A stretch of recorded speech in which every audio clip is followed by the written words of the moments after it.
and I don't mind making this speech without a teleprompter, because the teleprompter is not working. I feel very happy to be up here with you nevertheless, and that way you speak more from the heart. I can only say that whoever's operating this teleprompter is in big trouble.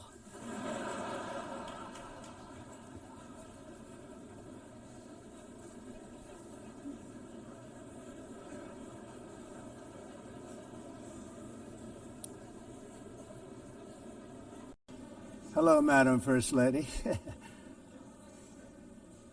Thank you very much for being here. And Madam President, Mr. Secretary General, First Lady of the United States, distinguished delegates, ambassadors, and world leaders. 6 years have passed since I last stood in this grand hall and addressed a world that was prosperous and at peace in my first term. Since that day, the guns of war have shattered the peace I forged on 2 continents. An era of calm and stability gave way to one of the great crises of our time. And here in the United States, 4 years of weakness, lawlessness, and radicalism under the last administration delivered our nation into a repeated set of disasters.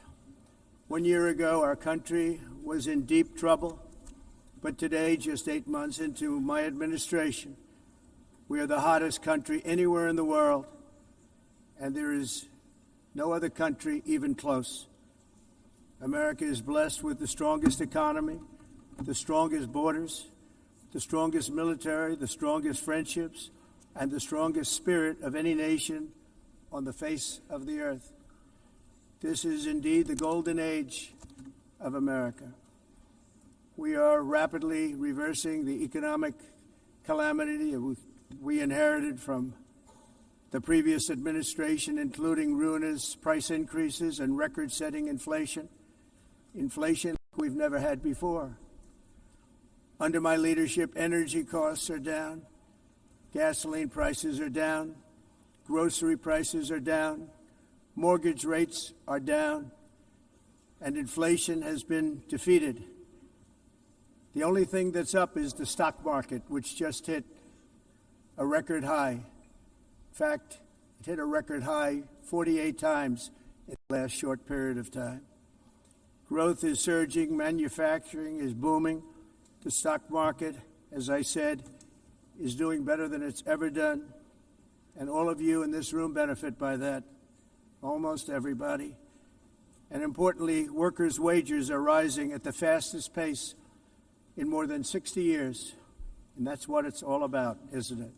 In 4 years of President Biden, we had less than $1 trillion of new investment into the United States. In just 8 months since I took office, we have secured commitments and money already paid for $17 trillion. Think of it, 4 years, less than $1 trillion, 8 months, much more than $17 trillion is being invested in the United States, and it's now pouring in from all parts of the world. We've implemented the largest tax cuts in American history and the largest regulation cuts in American history, making this once and again the best country on earth to do business. And many of the people in this room are investing in America, and it's turned out to be an awfully good investment during this 8-month period. In my first term, I built the greatest economy in the history of the world. We had the best economy ever, history of the world. And I'm doing the same thing again, but this time it's actually much bigger and even better. The numbers far surpass my record-setting first term. On our southern border, we have successfully repelled a colossal invasion, and for the last 4 months, and that's 4 months in a row, the number of illegal aliens admitted and entering our country has been 0.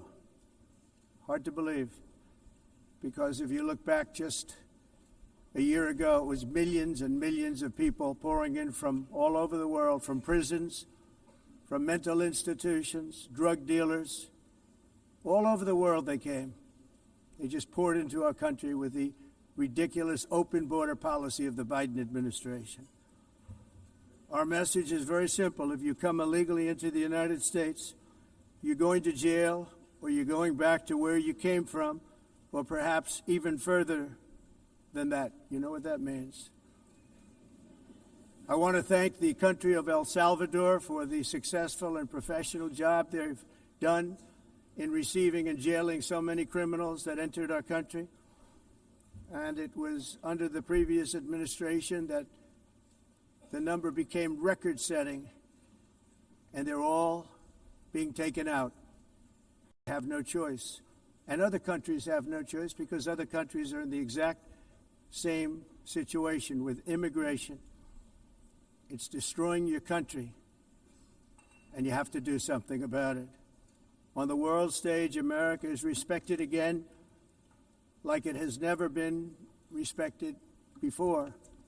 You think about 2 years ago, 3 years ago, 4 years ago, or 1 year ago, we were a laughingstock all over the world. At the NATO summit in June, virtually all NATO members formally committed to increase defense spending at my request from 2% to 5% of GDP, making our alliance far stronger and more powerful than it was ever before. In May, I traveled to the Middle East to visit my friends and rebuild our partnerships in the Gulf and those valued relationships with Saudi Arabia, Qatar, and the UAE, and other countries are now, I believe, closer than ever before.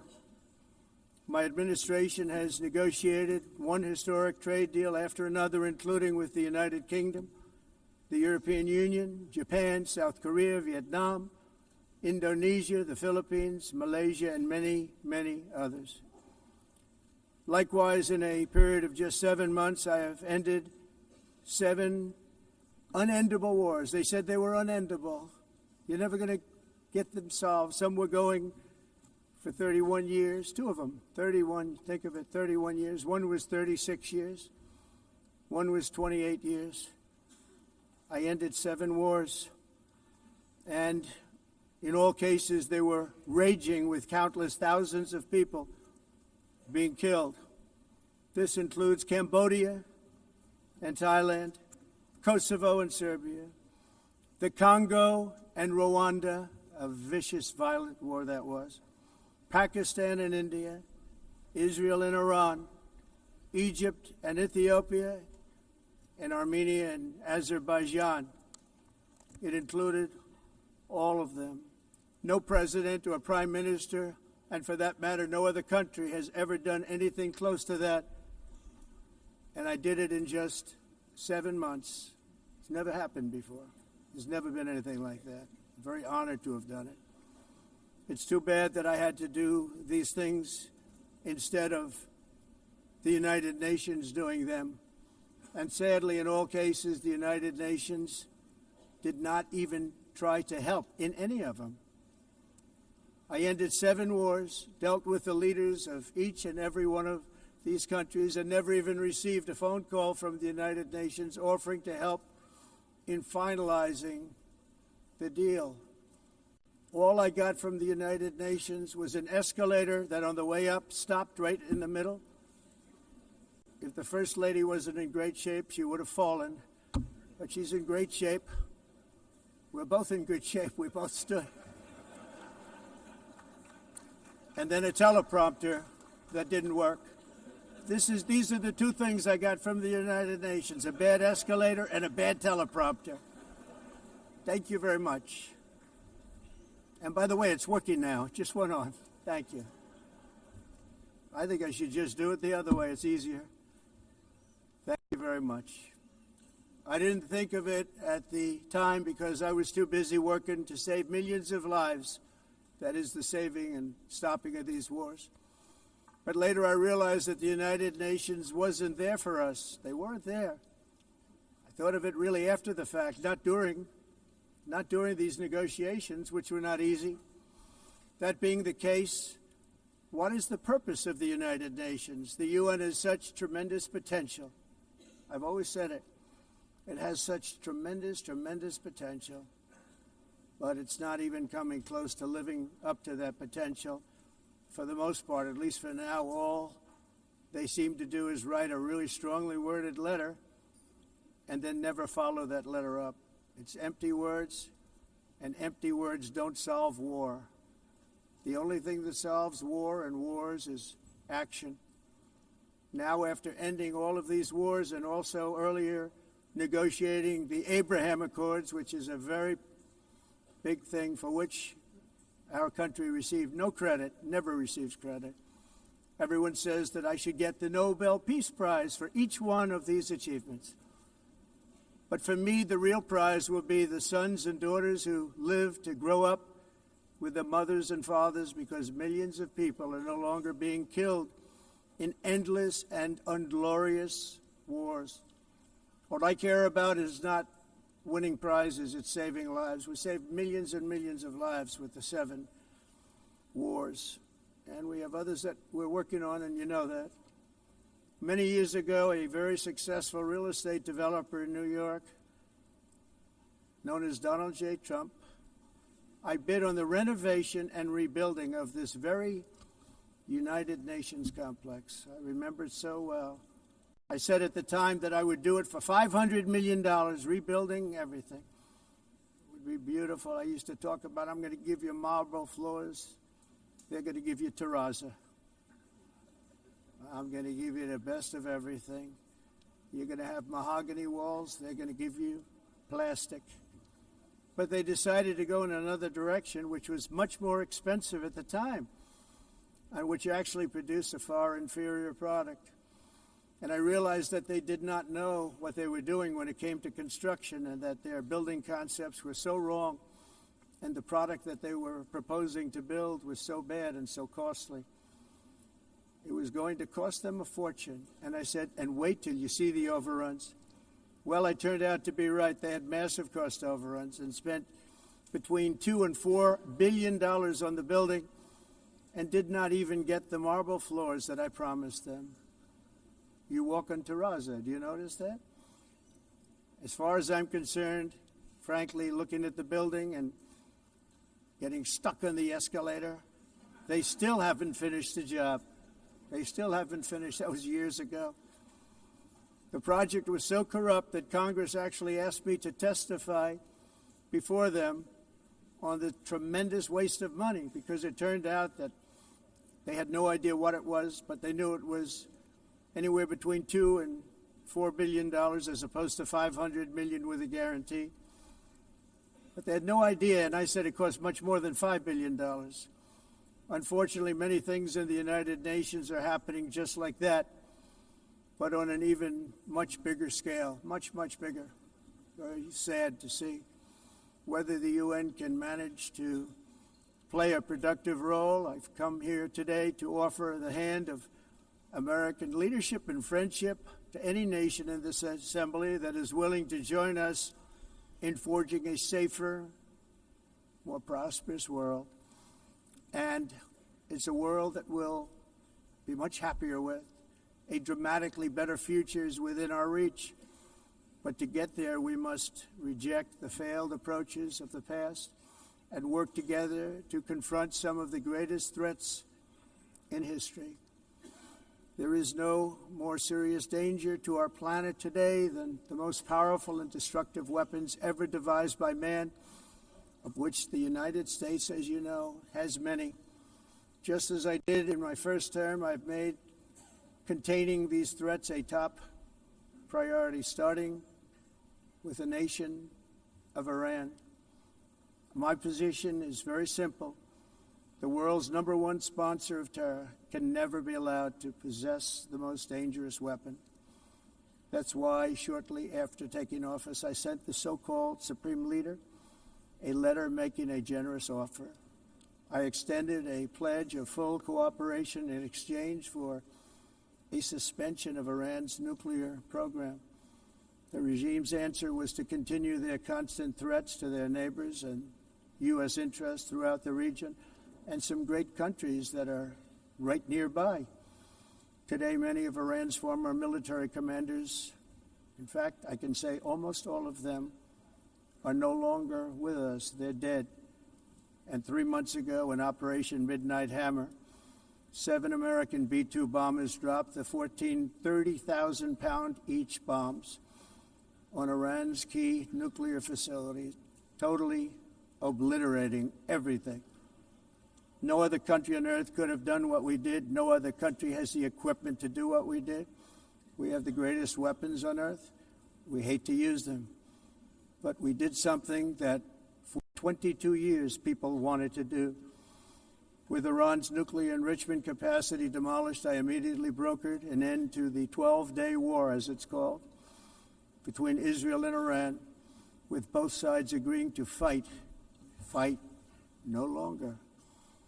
As everyone knows, I have also been deeply engaged in seeking a ceasefire in Gaza. Have to get that done. Have to get it done. Unfortunately, Hamas has repeatedly rejected reasonable offers to make peace. We can't forget October 7th, can we? Now, as if to encourage continued conflict, some of this body is seeking to unilaterally recognize a Palestinian state. The rewards would be too great for Hamas terrorists for their atrocities. This would be a reward for these horrible atrocities, including October 7th, even while they refuse to release the hostages or accept a ceasefire. Instead of giving to Hamas and giving so much, because they've taken so much, they have taken so much. This could have been solved so long ago. But instead of giving in to Hamas's ransom demands, those who want peace should be united with one message: release the hostages now. Just release the hostages now. Thank you.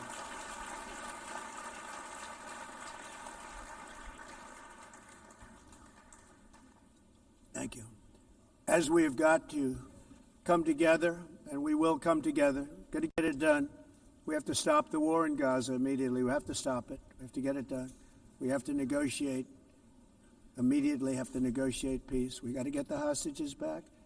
We want all 20 back. We don't want 2 and 4. As you know, I got, along with Steve Witkoff and others that helped us, Marco Rubio, we got most of them back. We were involved in all of them. But I always said the last 20 are going to be the hardest, and that's exactly what happened. We have to get them back now. We don't want to get back 2, and then another 2, and then 1, and then 3. Have this process. No, we want them all back, and we want the actually 38 dead bodies back too.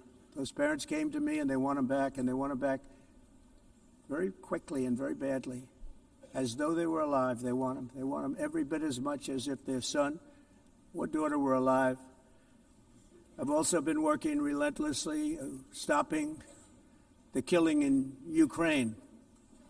I thought that would be, of the 7 wars that I stopped, I thought that would be the easiest because of my relationship with President Putin, which had always been a good one. I thought that was going to be the easiest one. But, you know, in war, you never know what's going to happen. There are always lots of surprises, both good and bad. Everyone thought Russia would win this war in 3 days, but it didn't work out that way. It was supposed to be just a quick little skirmish. It's not making Russia look good. It's making them look bad. No matter what happens from here on out, this was something that should have taken a matter of days, certainly less than a week. And they've been fighting for 3.5 years and killing anywhere from 5,000 to 7,000 young soldiers, mostly soldiers, on both sides, every single week, from 5,000 to 7,000 dead young people, and some in cities, much smaller numbers, where rockets are shot, where drones are dropped. This war would never have started if I were president. This was a war that should have never happened. It shows you what leadership is, what bad leadership can do to a country. Look what happened to the United States, and look where we are right now in just a short period of time. The only question now is how many more lives will be needlessly lost on both sides. China and India are the primary funders of the ongoing war by continuing to purchase Russian oil. but inexcusably, even NATO countries have not cut off much Russian energy and Russian energy products, which, as you know, I found out about 2 weeks ago, and I wasn't happy. Think of it. They're funding the war against themselves. Who the hell ever heard of that one?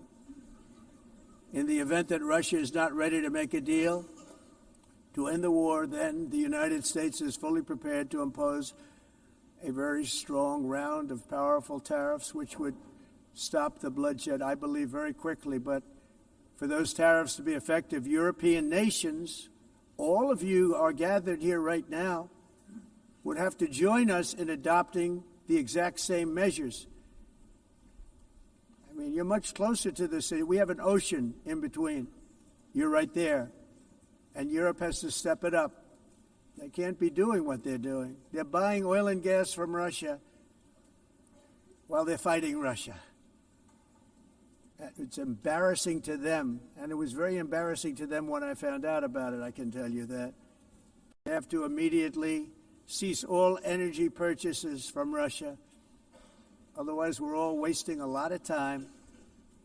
So I'm ready to discuss this. We're going to discuss it today with the European nations, all gathered here. I'm sure they're thrilled to hear me speak about it, but that's the way it is. I like to speak my mind and speak the truth. As we seek to reduce the threat of dangerous weapons today, I'm also calling on every nation to join us in ending the development of biological weapons once and for all. And biological is terrible, and nuclear is even beyond, and we include nuclear in that. We want to have a cessation of the development of nuclear weapons. We know, and I get to view it all the time. Sir, would you like to see? And I look at weapons that are so powerful that we just can't ever use them. If we ever use them, the world literally might come to an end. There would be no United Nations to be talking about. There would be no nothing. Just a few years ago, reckless experiments overseas gave us a devastating global pandemic. Yet despite that worldwide catastrophe, many countries are continuing extremely risky research into bioweapons and man-made pathogens. This is unbelievably dangerous. To prevent potential disasters, I'm announcing today that my administration will lead an international effort to enforce Biological Weapons Convention, which is going to be meeting with the top leaders of the world by pioneering an AI verification system that everyone can trust. Hopefully the UN can play a constructive role, and it will also be one of the early projects under AI. Let's see how good it is, because a lot of people are saying it could be one of the great things ever, but it also can be dangerous, but it could be put to tremendous use and tremendous good, and this would be an example of that. Not only is the UN not solving the problems it should, too often, it's actually creating new problems for us to solve. The best example is the number one political issue of our time, the crisis of uncontrolled migration. It's uncontrolled. Your countries are being ruined. The United Nations is funding an assault on Western countries and their borders. In 2024, the UN budgeted $372 million in cash assistance to support an estimated 624,000 migrants journeying into the United States. Think of that. The UN is supporting people that are illegally coming into the United States, and then we have to get them out. The UN also provided food, shelter, transportation, and debit cards to illegal aliens. Can you believe that? On the way to infiltrate our southern border. Millions of people came through that southern border. Just a year ago, millions and millions of people were pouring in, 25 million altogether over the 4 years of the incompetent Biden administration. And now we have it stopped, totally stopped. In fact, they're not even coming anymore because they know they can't get through. But what took place is totally unacceptable. The UN is supposed to stop invasions, not create them and not finance them. In the United States, we reject the idea that mass numbers of people from foreign lands can be permitted to travel halfway around the world, trample our borders, violate our sovereignty, cause unmitigated crime, and deplete our social safety net. We have reasserted that America belongs to the American people, and I encourage all countries to take their own stand in defense of their citizens as well. You have to do that because I see it. I'm not mentioning names. I see it, and I can call every single one of them out. You're destroying your countries. They're being destroyed. Europe is in serious trouble.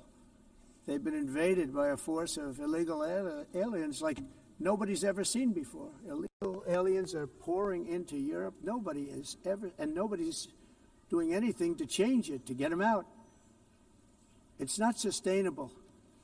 And because they choose to be politically correct, they're doing just absolutely nothing about it. And I have to say, I look at London, where you have a terrible mayor, terrible mayor, and it's been so changed. Now they want to go to Sharia law, but you're in a different country. You can't do that. Both the immigration and their suicidal energy ideas will be the death of Western Europe if something is not done immediately. This cannot be sustained. What makes the world so beautiful is that each country is unique.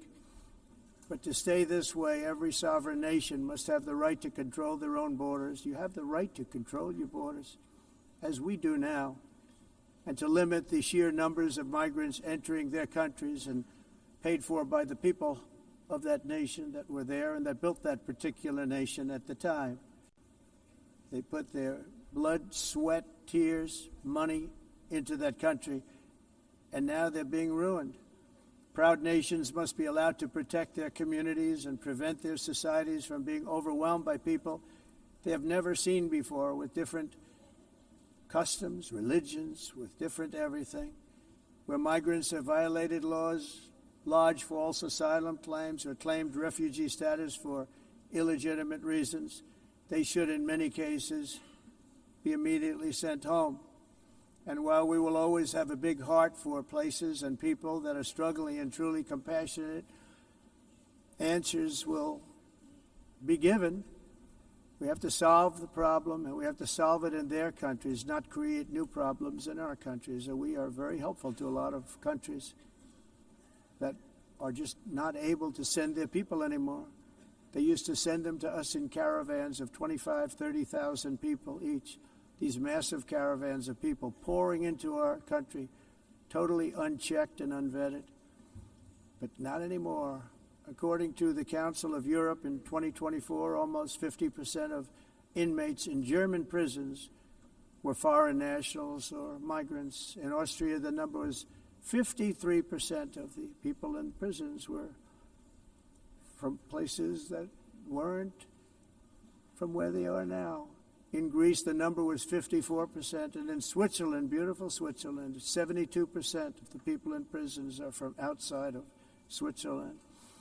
When your prisons are filled with so-called asylum seekers who repaid kindness, and that's what they did, they repaid kindness with crime, it's time to end the failed experiment of open borders. You have to end it now. See, I can tell you, I'm really good at this stuff. Your countries are going to hell. In America, we've taken bold action to swiftly shut down uncontrolled migration. Once we started detaining and deporting everyone who crossed the border and removing illegal aliens from the United States, they simply stopped coming. They're not coming anymore. We're getting a lot of credit, but they're not coming anymore. This was a humanitarian act for all involved, because on the trips up, thousands of people a week were dying. Women were being raped. Nobody's ever seen anything like it. Raped, horribly beaten, raped. On the trip up, the journey up, it was a long walk. It was a long, arduous journey, indeed. And it was also a historic victory against human trafficking throughout the region. What we did was a victory, and we saved so many lives of people that wouldn't make the journey. That journey was loaded up with death. Loaded up with death. Dead bodies all along the roads of jungles. To get up, they go through jungles, they go through areas so hot you couldn't breathe. They were dying of suffocation. Areas so hot that you couldn't breathe. Dead bodies all over. By them not coming, we're saving tremendous numbers of lives. My people have done a fantastic job in doing what they did, and the American public agrees with it. I mean, I was very proud to see this morning I have the highest poll numbers I've ever had. Part of it is because of what we've done on the border. I guess the other part is what we've done on the economy. Joe Biden's policies empowered murderous gangs, human smugglers, child traffickers, drug cartels, and prisoners from all over the world. The previous administration also lost nearly 300,000 children. Think of that. They lost more than 300,000 children, little children, who were trafficked into the United States on the Biden watch, many of whom have been raped, exploited, and abused, and sold. Sold. Nobody talks about that. The fake news doesn't write about it. With many others, young children who are missing or dead. And we found a lot of these children, and we're sending them back, and we've been sending them back to their parents. They said, nobody knows who they are. They said, where do you come from? And they'll give us a country, and we'll find out, and we'll figure it out, and we'll bring them back to their homes. And the mother and father rush to the door, and their tears in their eyes. They can't believe that they're seeing their son or daughter, their little son or daughter again. We've done almost 30,000 of them so far. Any system that results in the mass trafficking of children is inherently evil. Yet that is exactly what the globalist migration agenda has done, and it's what it's all about. In America, those days, as you know, are over. The Trump administration is working, and we are continuing to work to track down the villains that are causing this problem, and also, as I said, to get back the 30,000 we've already returned. Now I think we're going to have another. We're going to find a lot. You're not going to find all of them. 300, more than 300,000. They're lost or they're dead. They're lost or they're dead because of the animals that did this. To protect our citizens, I've also designated multiple savage drug cartels as far as and you see this, and you see it happening right before your eyes. Let's put it this way. People don't like taking big loads of drugs in boats anymore. There aren't too many boats that are traveling on the seas by Venezuela. They tend not to want to travel very quickly anymore. And we've virtually stopped drugs coming into our country by sea. We call them the water drugs. They kill hundreds of thousands of people. I've also designated multiple savage drug cartels as far as foreign terrorist organizations, along with two bloodthirsty transnational gangs, probably the worst gangs anywhere in the world, MS-13 and Tren de Aragua. Tren de Aragua is from Venezuela, by the way. Such organizations torture, maim, mutilate, and murder with impunity. They're the enemies of all humanity. For this reason, we've recently begun using the supreme power of the United States military to destroy Venezuela terrorists and trafficking networks led by Nicolas Maduro. To every terrorist thug smuggling poisonous drugs into the United States of America, please be warned that we will blow you out of existence. That's what we're doing. We have no choice. Can't let it happen. They're destroying. I believe we lost 300,000 people last year to drugs, 300,000. Fentanyl and other drugs. Each boat that we sink carries drugs that would kill more than 25,000 Americans. We will not let that happen. Energy is another area where the United States is now thriving like never before. We're getting rid of the falsely named renewables. By the way, they're a joke. They don't work. They're too expensive. They're not strong enough to fire up the plants that you need to make your country great. The wind doesn't blow. Those big windmills are so pathetic and so bad, so expensive to operate. And they have to be rebuilt all the time, and they start to rust and rot.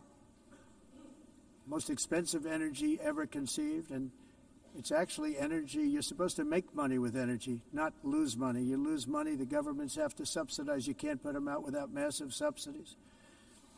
And most of them are built in China, and I give China a lot of credit. They build them, but they very few wind farms. So why is it that they build them and they send them all over the world, but they barely use them? You know what they use? Coal. They use gas. They use almost anything, but they don't like wind. But they sure as hell like selling the windmills.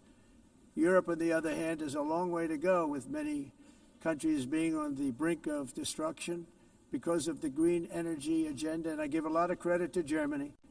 Germany was being led down a very sick path, both on immigration, by the way, and on energy. They were going green, and they were going bankrupt.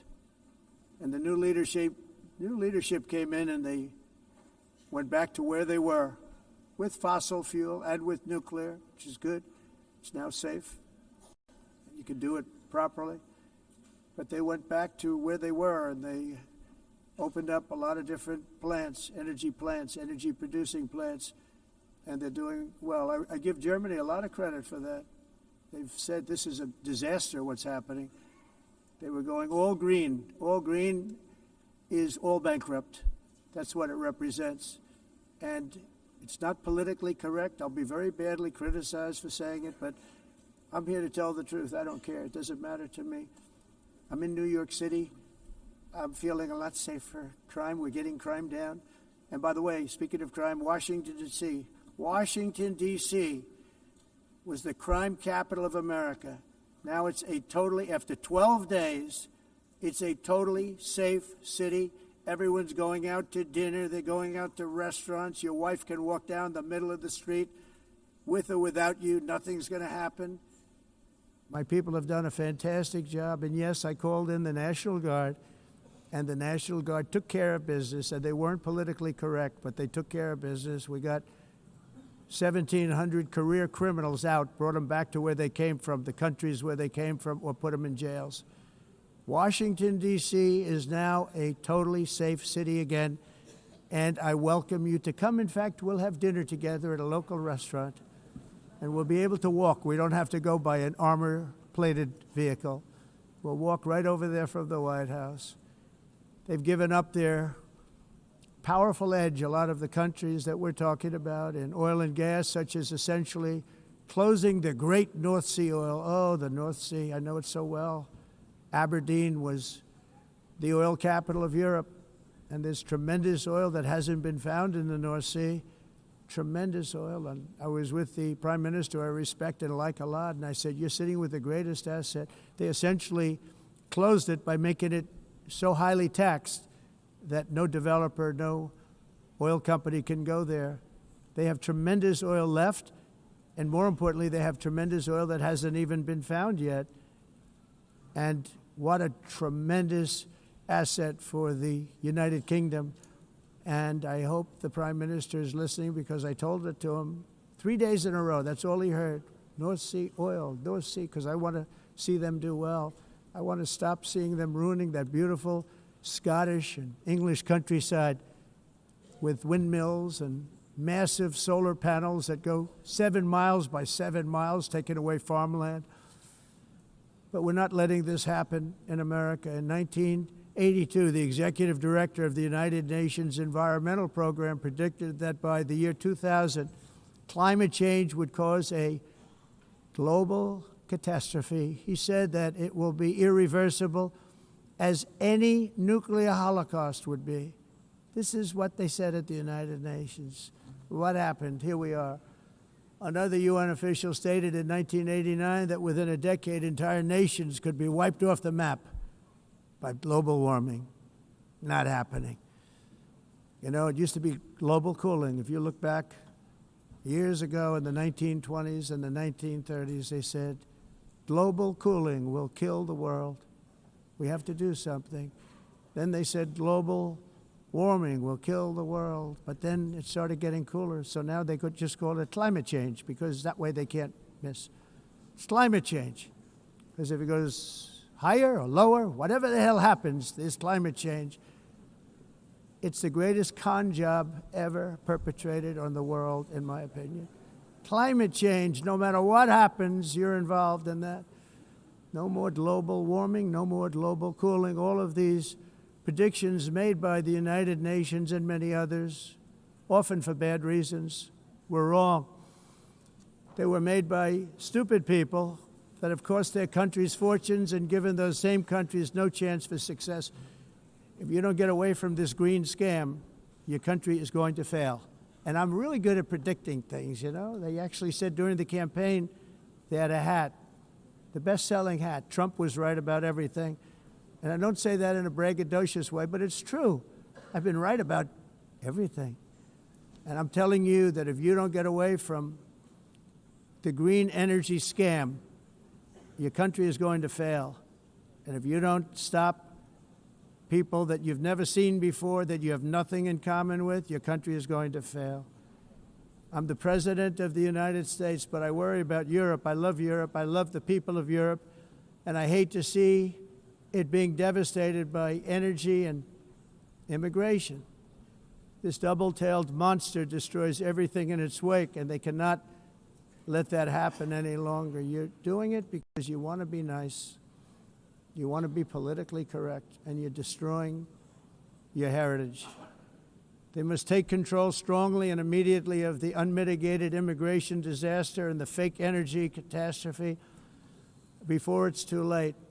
The carbon footprint is a hoax made up by people with evil intentions, and they're heading down a path of total destruction. You know, the carbon footprint, it was a big, big thing a few years ago. I remember hearing about the carbon footprint, and then President Obama would get into Air Force One, a massive Boeing 747, and not a new one, an old one with old engines that spew everything into the atmosphere. He'd talk about the carbon footprint, we must do so. Then he'd get in and he'd fly from Washington to Hawaii to play a round of golf. And then he'd get back onto that big, beautiful plane and he'd fly back and he'd talk about, again, global warming and the carbon footprint. It's a con job. At extreme cost and expense, Europe reduced its own carbon footprint by 37%. Think of that. Congratulations, Europe. Great job. You cost yourself a lot of jobs, a lot of factories closed, but you reduced the carbon footprint by 37%. However, for all of that sacrifice and much more, it's been totally wiped out and then some by a global increase of 54%. Much of it coming from China and other countries that are thriving around China, which now produces more CO2 than all the other developed nations in the world. So all of these countries are working so hard on the carbon footprint, which is nonsense, by the way. It's nonsense. You know, it's interesting. In the United States, we have still radicalized environmentalists, and they want the factories to stop. Everything should stop. No more cows. We don't want cows anymore. I guess they want to kill all the cows. They want to do things that are just unbelievable, and you have it too. But you know, we have a border, strong, and we have a shape, and that shape doesn't just go straight up. That shape is amorphous when it comes to the atmosphere. And if we had the most clean air, and I think we do, we have very clean air. We have the cleanest air we've had in many, many years. But the problem is that other countries, like China, which has air that's a little bit rough, it blows. And no matter what you're doing down here, the air up here tends to get very dirty because it comes in from other countries where their air isn't so clean. And the environmentalists refuse to acknowledge that. Same thing with garbage. In Asia, they dump much of their garbage right into the ocean.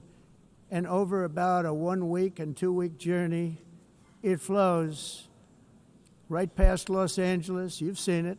Massive amounts of garbage, almost too much to do anything about, flowing past Los Angeles, past San Francisco, and then somebody will get in trouble because he dropped a cigarette on the beach. The whole thing is crazy. The primary effect of these brutal green energy policies has not been to help the environment, but to redistribute manufacturing and industrial activity from developed countries that follow the insane rules that are put down to polluting countries that break the rules and are making a fortune. They're making a fortune. European electricity bills are now 4 to 5 times more expensive than those in China, and 2 to 3 times higher than the United States. And our bills are coming way down. You probably see that our gasoline prices are way down. You know, we have an expression, drill, baby, Nós drill. reduzimos And os that's what we're custos doing. de energia porque nós faremos como vamos fazer tudo isso, reduzir os custos de energia e os custos diminuíram nos Estados Unidos. Por exemplo, se você olhar nos países em faturas de mas nós nos Estados Unidos conseguimos usar eles e evitar aumento da temperatura, porque é muito caro também usar nada e ninguém usa isso. The entire globalist concept of asking successful industrialized nations to inflict pain on themselves and radically disrupt their entire societies must be rejected completely and totally, and it must be immediate. That's why in America I withdrew from the fake Paris Climate Accord, where, by the way, America was paying so much more than every country. Others weren't paying. China didn't have to pay until 2030. Russia was given an old standard that was easy to meet, a 1990 standard. But for the United States, we're supposed to pay like $1 trillion. And I said, this is another scam. The fact is, the United States has been taken advantage of by the world for many, many years, but not any longer, as you probably noticed. I unleashed massive energy production and signed historic executive orders to hunt for oil, but we don't have to do much hunting because we have the most oil of any nation anywhere, oil and gas in the world. And if you add coal, we have the most of any nation in the world. Clean, I call it clean, beautiful coal. You can do things today with coal that you couldn't have done 10 years ago, 15 years. So I have a little standing order in the White House. Never use the word coal, only use the words clean, beautiful coal. Sounds much better, doesn't it? But we stand ready to provide any country with abundant, affordable energy supplies if you need them, when most of you do. We're proudly exporting energy all over the world. We're now the largest exporter. In the United States, we want trade and robust commerce with all nations, everybody. We want to help nations. We're going to help nations. But it must also be fair and reciprocal. The challenge with trade is much the same with climate. The countries that followed the rules, all their factories have been plundered. It's really sad to watch. They've been broken. They've been broken by countries that broke the rules. That's why the United States is now applying tariffs to other countries, and much as these tariffs were for many years applied to us, uncontrollably applied to us. We've used tariffs as a defense mechanism under the Trump administration, including my first term, where hundreds of billions of dollars in tariffs were taken in. And by the way, we had the lowest inflation, and now we have very low inflation. The only thing different is that we have hundreds of billions of dollars flowing into our country. But this is how we will ensure that the system works for everyone and is sustainable into the future. We're also using tariffs to defend our sovereignty and security throughout the world, including against nations that have taken advantage of former U.S. administrations for decades, including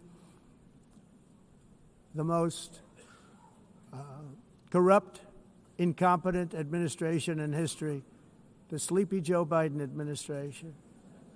Brazil now faces major tariffs in response to its unprecedented efforts to interfere in the rights and freedoms of our American citizens and others, with censorship, repression, weaponization, judicial corruption, and targeting of political critics in the United States.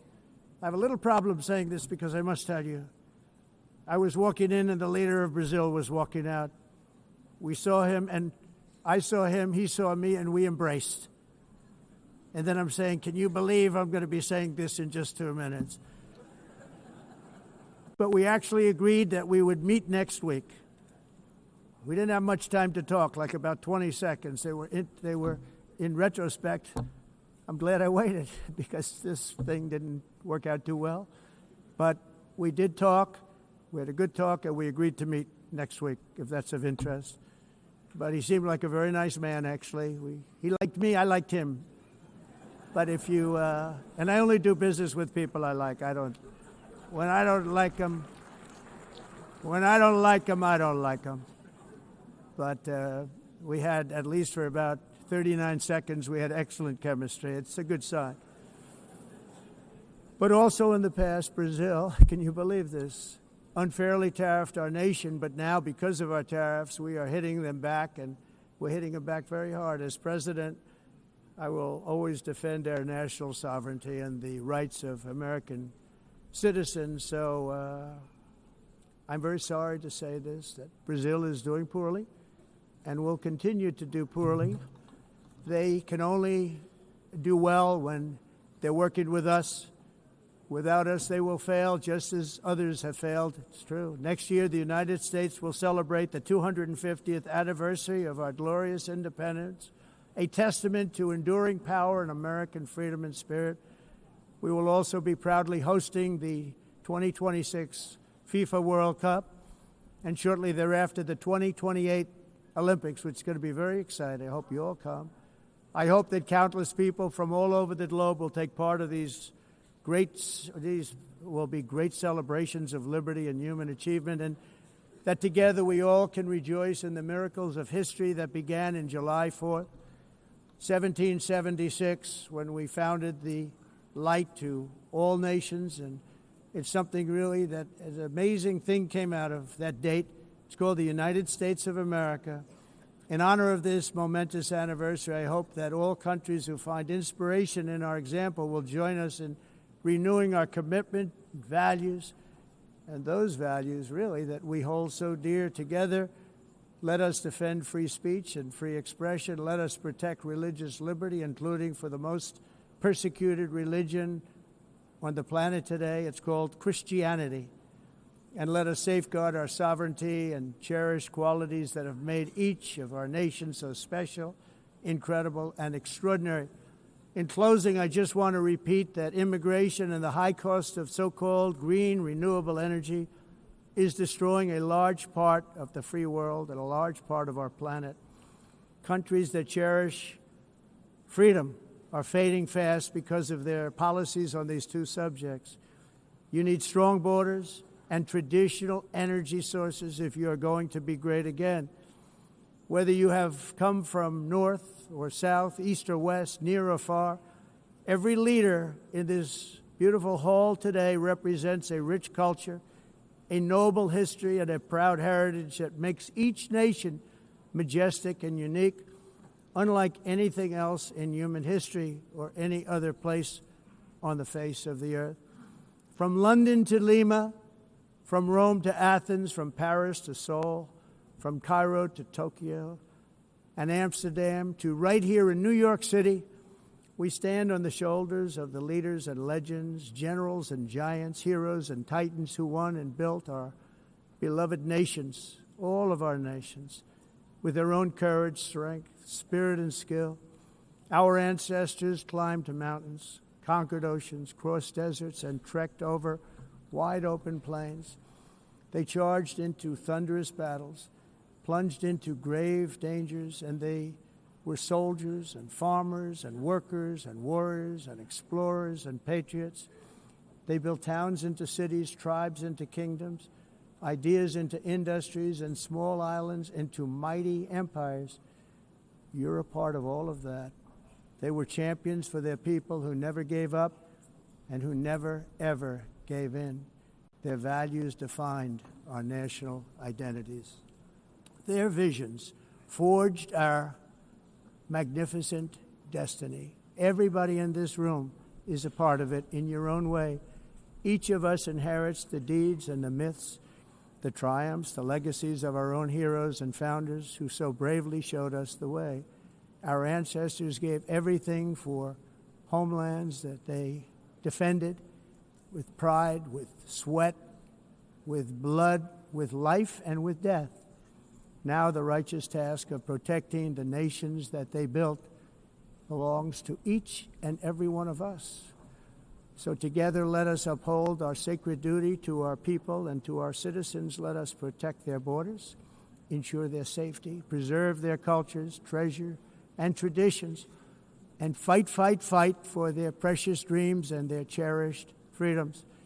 And in friendship and really a beautiful vision, let us all work together to build a bright, beautiful planet, a planet that we all share, a planet of peace and a world that is richer, better, and more beautiful than ever before. That can happen. It will happen. It will happen, and I hope it can happen and start right now, right at this moment. We'll turn it around. We're going to make our countries better, safer, more beautiful. We're going to take care of our people. Thank you very much. It's been an honor. God bless the nations of the world. Thank you very much. Bye.